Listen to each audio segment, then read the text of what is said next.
O que eu queria ressaltar nessa breve apresentação aqui é alguns elementos para a gente poder pensar como avaliar a questão da Palestina, né? Porque existem uma série de elementos que são muito pouco conhecidos, que dizem respeito não só à fundação da Palestina, mas qual era a situação que existia na região antes da votação da ONU, né, antes de 1947. E eu vou trazer à tona três ideias fundamentais para a gente poder debater, que apontam nesse sentido, assim, de desmistificar algumas questões que pouco se conhecem. A primeira é que os palestinos e os judeus sempre estiveram em conflito, né, que esse é um conflito ancestral e que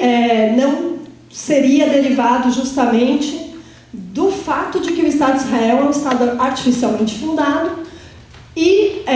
isso se deu justamente em defesa de interesses imperialistas, em primeiro lugar do imperialismo britânico, mas depois do imperialismo norte-americano na região, que instituiu o enclave para poder ser uma plataforma para os seus interesses na estratégica região do Oriente Médio. A segunda ideia que eu quero abordar é a ideia do porquê a solução dos dois estados, que muito se discute, não é uma solução efetiva do ponto de vista do povo palestino, das suas demandas, né? E como, inclusive, hoje, frente à política que realmente está colocada no Estado de Israel, que vem aí com uma direitização muito importante do seu próprio pessoal político, essa solução de dois estados ela é cada vez mais dificultada. E, em terceiro lugar, por que uma solução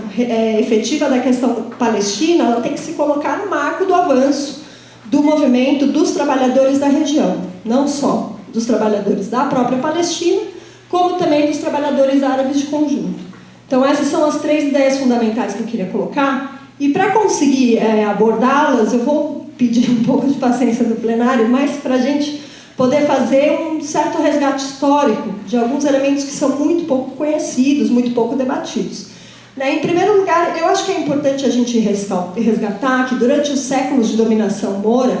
da Andaluzia, né, no Império Espanhol, os árabes e os judeus eles conviviam em paz, né, isso assim, há séculos atrás. Depois da Inquisição, os judeus sefardistas, que eram aqueles judeus que tinham como origem a Espanha e Portugal, eles foram recebidos pelo Império Otomano no Egito e Norte da África, e durante 500 anos, ou seja, durante 5 séculos, eles viveram de maneira absolutamente pacífica junto aos árabes turcomanos, que também habitavam a região, e os cristãos. Então, é em princípios do século XX que, na Palestina, os judeus passam a se constituir como uma minoria que compunha mais ou menos 5% da população. E essa minoria, ela vivia de maneira absolutamente integrada a uma sociedade que era predominantemente árabe. E tinha também plena liberdade de culto, ou seja, não existia esse conflito que hoje a imprensa tenta mostrar como se fosse uma coisa quase do DNA dos árabes e dos judeus, que é uma coisa que é uma falácia interessada, na verdade, né? O que vai acontecer, então? No momento do declínio do Império Otomano e da assinatura do Acordo de Sykes-Picot, que é quando os imperialismos franceses e britânicos assinam esse acordo, dividindo entre eles, né, as terras do Oriente Médio, uma parte como um protetorado francês, a outra parte como um protetorado britânico, que começa necessariamente o conflito entre os árabes e os judeus. Então isso é uma coisa muito importante, porque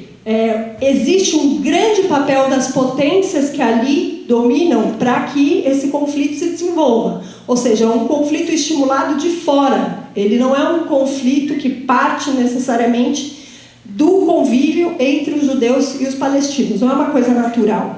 né? Então, na Palestina, o que termina acontecendo é que o Império Britânico tem uma política muito consciente de impor cada vez mais sistematicamente violência contra as populações árabes que viviam ali. Então, por exemplo, eles impuseram um protetorado na Palestina, né, que era garantido a partir de um exército que continha mais ou menos 500 mil soldados, que era um exército bastante repressivo, bastante repressor.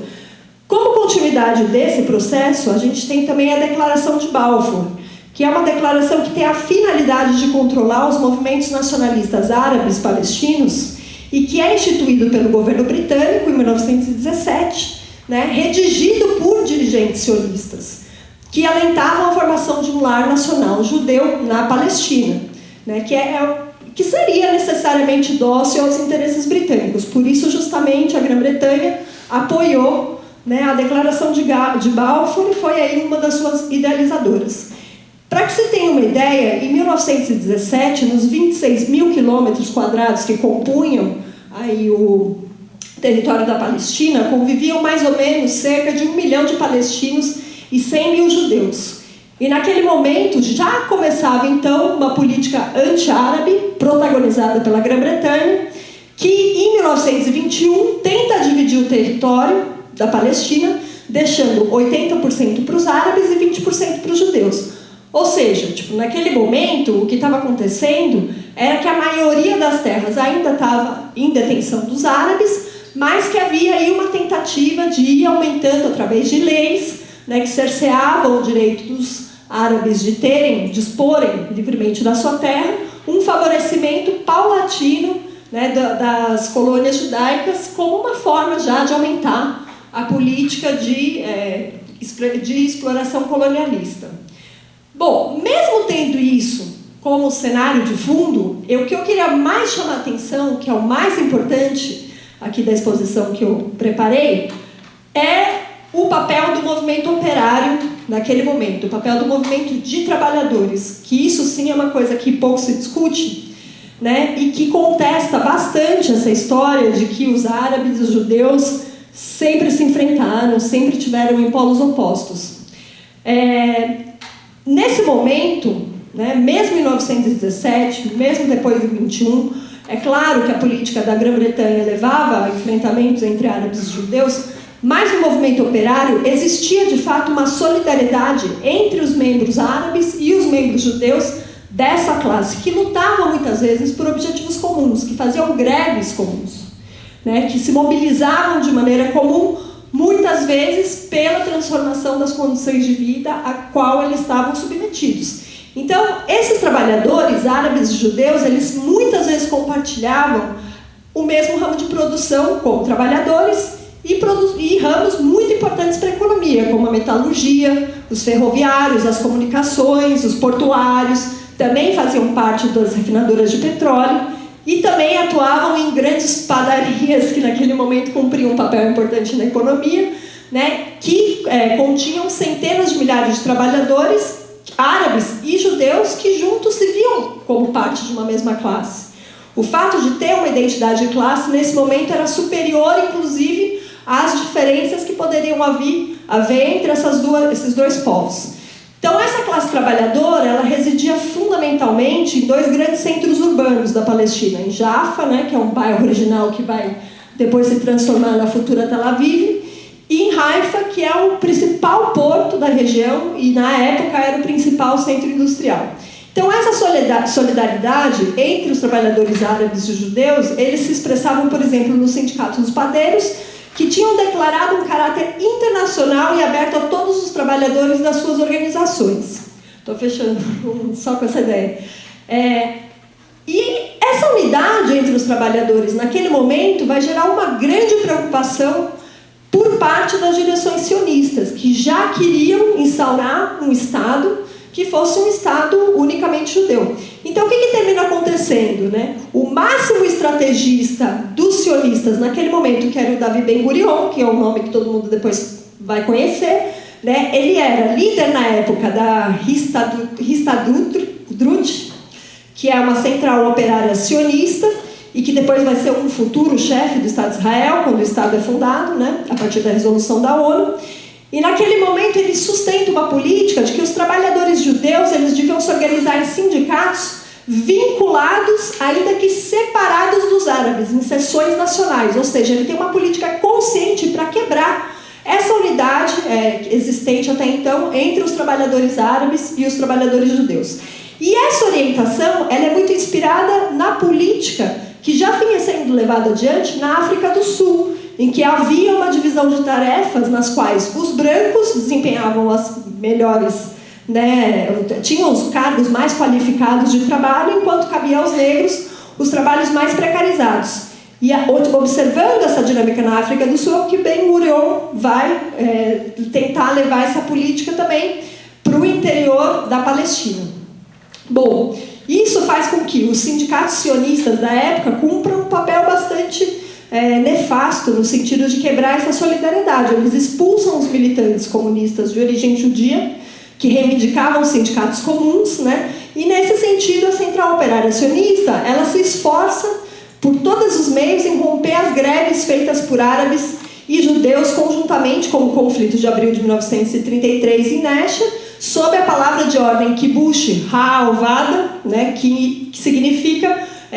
uma palavra de ordem equivalente à conquista do trabalho, e com isso eles tentam buscar uma base para que a Central Sindical Sionista assine acordos de trabalho com os empresários que substituam a força de trabalho árabe em troca de disciplina trabalhista. Ou seja, eles fazem um acordo com as patronais de que, se essas patronais não empregassem mais os árabes, eles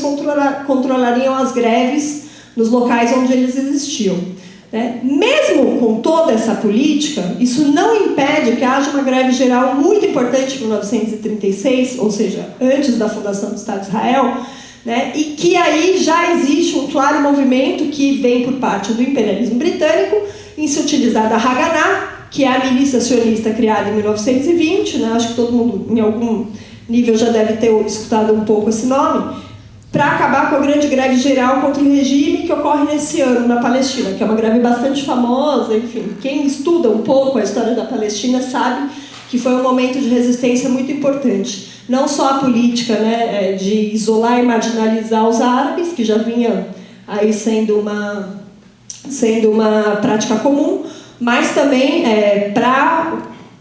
mas que também se constituiu como um avanço importante que colocava várias demandas no sentido da transformação do regime político em favor dos trabalhadores. Então, dessa forma, a Haganah foi a principal força repressiva utilizada para acabar com os muitos piquetes dos palestinos, que muitas vezes eram apoiados e feitos em acordo comum com os judeus. O que leva, por sua vez, também a uma nova manifestação muito importante em 1946, onde os trabalhadores árabes e judeus eles voltam às ruas juntos, de maneira unificada, organizados pelo Sindicato Internacional Ferroviário, Postal e Telefônico, que paralisou os serviços públicos de maneira absolutamente importante, e que foi um marco, na realidade, dessa unidade entre os árabes e os judeus, os trabalhadores árabes e os judeus. O início da quebra de solidariedade desses laços entre os trabalhadores, ele tem um salto, na realidade, a partir de 1947. Por quê? Porque em 1947 acontece o assassinato de um dirigente sindical muito importante, que chamava Sami Tarro, e também a resolução da ONU, em novembro desse mesmo ano, de dividir a Palestina em favor da maioria judia, o que depois desencadearia aí na votação da ONU e na constituição do Estado Artificial de Israel, como uma forma, enfim, de criar uma plataforma ali, se utilizando justamente de toda a comoção e da justa reivindicação do povo judeu de não sofrer mais nenhum genocídio, mas que terminou sendo instrumentalizado pelos interesses dos Estados Unidos, e que aí se constitui o Estado de Israel como uma plataforma, como um enclave, vamos dizer assim, imperialista na região. Quando isso ocorre, essa é a gota d'água, e isso vem precedido de uma série de atentados terroristas, que é um outro mito também a ser questionado, como se os atentados terroristas fossem uma coisa que fosse típica dos muçulmanos, sem que muita gente saiba que, na realidade, existia uma série de forças e de organizações terroristas judias, que eram aí estimuladas pelo sionismo, dirigidas pelo sionismo. Então, existem dois atentados muito importantes em 47 e em 48. Um é quando, em 47, se explode um carro-bomba entre centenas de trabalhadores árabes que estavam em Haifa. E o outro foi um atentado do Palmach, que era uma organização tida como a esquerda sionista, que vivia ali nos kibbutz. Existia naquele momento essa ideia de que os kibbutz seriam forma do socialismo implantada dentro do Estado de Israel, né, porque seriam comunidades que viveriam ali em base à solidariedade, mas mesmo o kibbutz tinha essa organização que se chamava Palmash, que também foi responsável pelo protagonismo de um ataque terrorista muito importante, né, que aconteceu em 47 contra o povoado árabe de Balad al-Shaq, que terminou assassinando aí dezenas de mulheres e crianças. Então, assim,